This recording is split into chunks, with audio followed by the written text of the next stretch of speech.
Good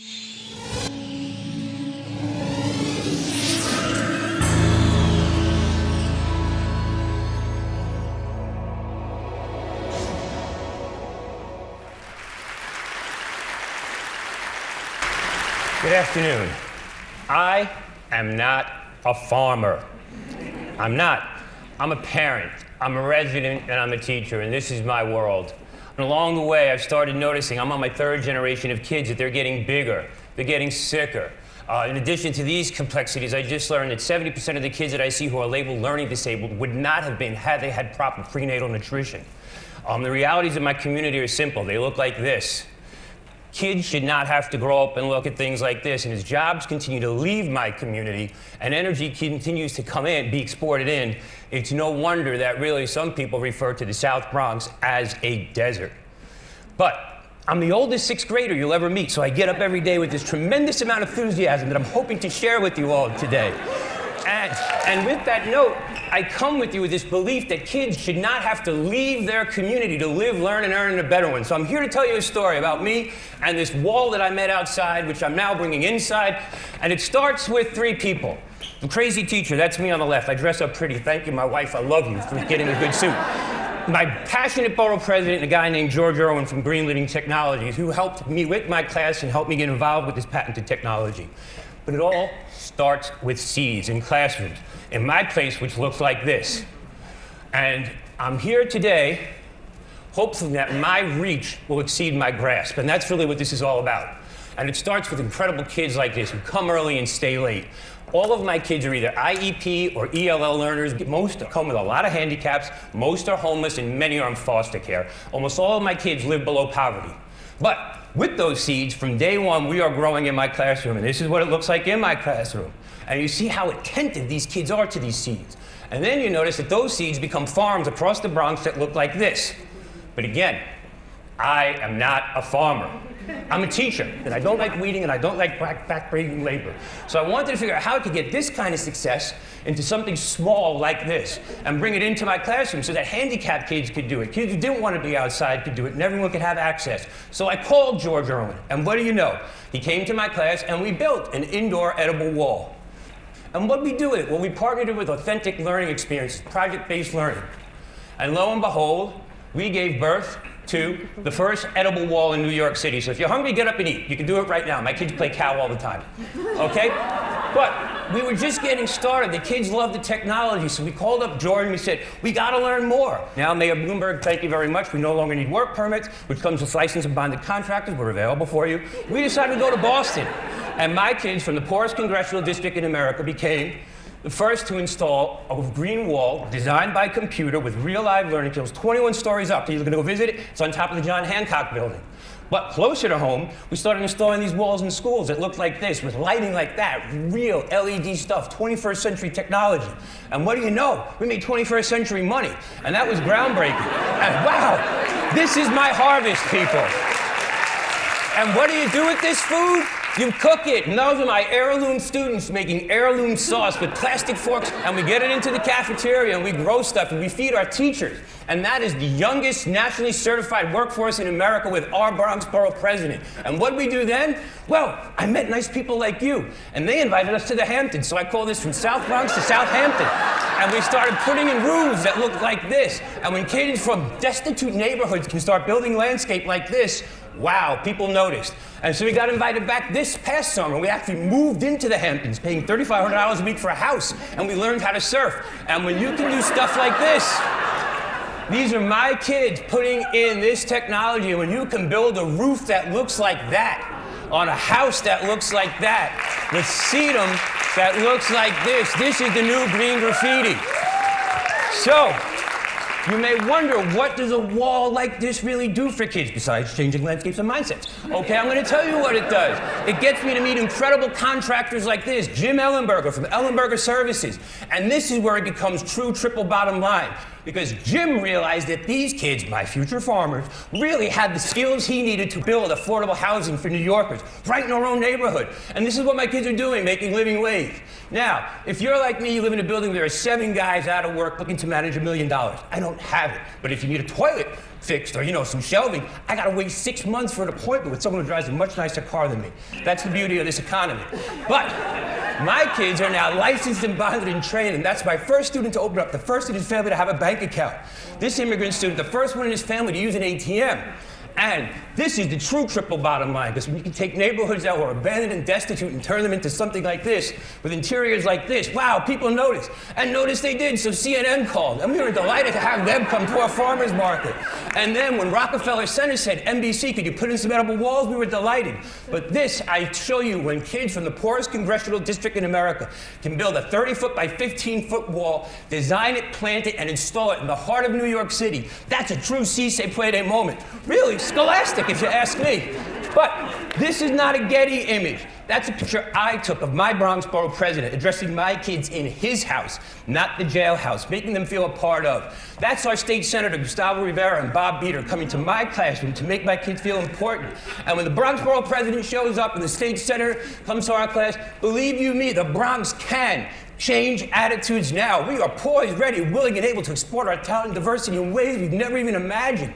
And when the local senator gets on a scale public and says he's got to lose weight, so do I. And I tell you what, I'm doing it, and so are the kids. Okay, and then celebrities start visiting. Produce Pete can't believe what we grow. Lorna Sass came and donated books. Okay, and we're feeding seniors. And when we realized that we were growing for food justice in the South Bronx, so did the international community. And my kids from the South Bronx were repping the first International Green Roof Conference. But that's just great, except what about locally? Well, we met this woman, Avis Richards, with the Ground Up campaign. Unbelievable. Through her, my kids, the most disenfranchised and marginalized, were able to roll out 100 gardens to New York City public schools. That's triple bottom line, okay? A year ago today, I was invited to the New York Academy of Medicine. I thought this concept of designing a strong and healthy New York made sense, especially when the resources were free.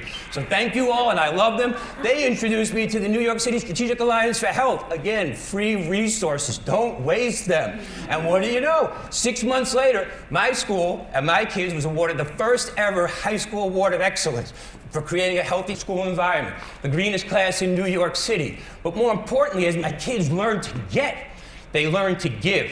And we took the money that we made from our farmers market and started buying gifts for the homeless and for needy around the world. So we started giving back. And that's when I realized that the greening of America starts first with the pockets, then with the heart, and then with the mind. So we were on to something, and we're still on to something. And thank God Trinity Wall Street noticed, because they gave us the birth of Green Bronx Machine. We're 3,000 strong right now. And what does it really do? It teaches kids to revision their community, so when they grow up in places like this, they can imagine it like this. And my kids, trained and certified, mind you, get the tax abatement, thank you, Mayor Bloomberg, can take communities that look like this and convert them into things that look like that. And that, to me, people, is another true si se puede moment. Now, how does it start? It starts in schools. No more little nicks and little nets. Group by broccoli, group by your favorite vegetables, something you can aspire to.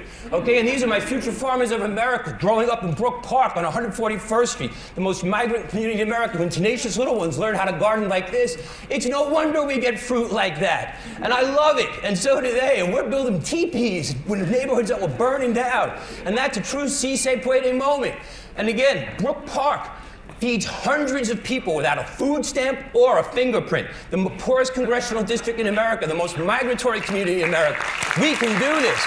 Bissell Gardens is cranking out food in epic proportions, moving kids into an economy they never imagined. Now, somewhere over the rainbow, my friends, is the South Bronx of America, and we're doing it. How does it start? Well, look at Jose's attention to detail. Thank God Omar knows that carrots come from the ground and not aisle 9 in the supermarket or through a bulletproof window or through a piece of styrofoam. And when Henry knows that green is good, so do I. And when you expand their palates, you expand their vocabulary. And most importantly, when you put big kids together with little kids, you get the big fat white guy out of the middle, which is cool. And you create this kind of accountability amongst peers, which is incredible. God, I'm going to run out of time, so I've got to keep it moving. But this is my weekly paycheck for kids. That's our green graffiti. This is what we're doing.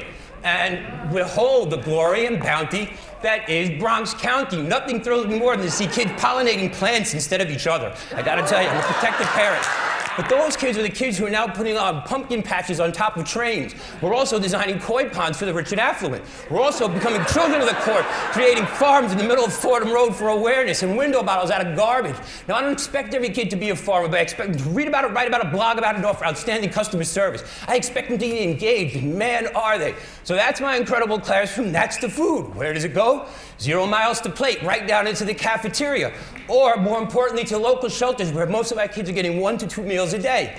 And we're stepping it up. No Air Jordans were ever ruined on my farm. And in this day of $1 million gardens and incredible installations, let me tell you something, people.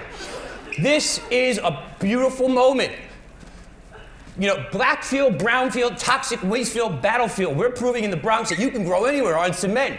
And, you know, we take orders for flowers. Well, I'm putting the big sale to shame. We take orders now, we're booking for the spring, okay? And these are all grown from seeds. We're learning everything. And again, when you can take kids from backgrounds as diverse as this to do something as special as this, we're really creating a moment. Now, you may ask about these kids. 40% attendance to 93% attendance. All start over age and undercredited.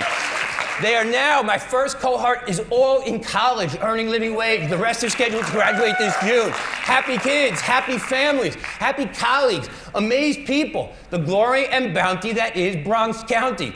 Let's talk about mint. Where is my mint? I grow 7 kinds of mint in my class. Mojitos, anybody? I'll be a telepan later. But understand, this is my intellectual Viagra. Ladies and gentlemen, I gotta move quick, but understand this. The borough that gave us baggy pants and funky fresh beach is becoming home to the organic ones. Okay, my green breath, 25,000 pounds of vegetables. I'm growing organic citizens, engaged kids. So help us go from this to this. Self-sustaining entities, 18 months for return on investment, plus we're paying people living wage and health benefits while feeding people for pennies on a dollar. Martin Luther King said that, you know, people need to be uplifted with dignity. So here in New York, I urge you, my fellow Americans, to help us make America great again. It's simple. Share your passion. It's real easy. Go see these 2 videos, please. One got us invited to the White House, one's a recent incarnation. And most importantly, get the biggest bully out of schools. This has got to go tomorrow. People, you can all do that. Keep kids out of stores that look like this. Make them a healthy plate, especially if you pick it off the wall in your own classroom. Delicioso. Model good behavior. Get them to a green cart. Big kids love strawberries and bananas. Teach them entrepreneurship. Thank God for Grow NYC. Let them cook. Great lunch today. Let them be culinary things. But most importantly, just love them. Nothing works like unconditional love. So, my good friend Kermit said it's not easy being green. It's not. I come from a place where kids could buy 35 flavors of Blunt Wrap at any day of the moment, where ice cream freezers are filled with slushy malt liquor. Okay?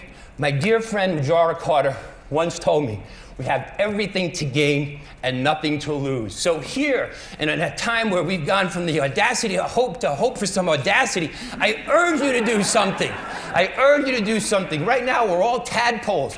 But I urge you to become a big frog and take that big green leap. I don't care if you're on the left, on the right, up the middle, wherever. Join me. Use me. I got a lot of energy. Help me use it, okay? We can do something here. And along the way, please take time to smell the flowers, especially if you and your students grew them.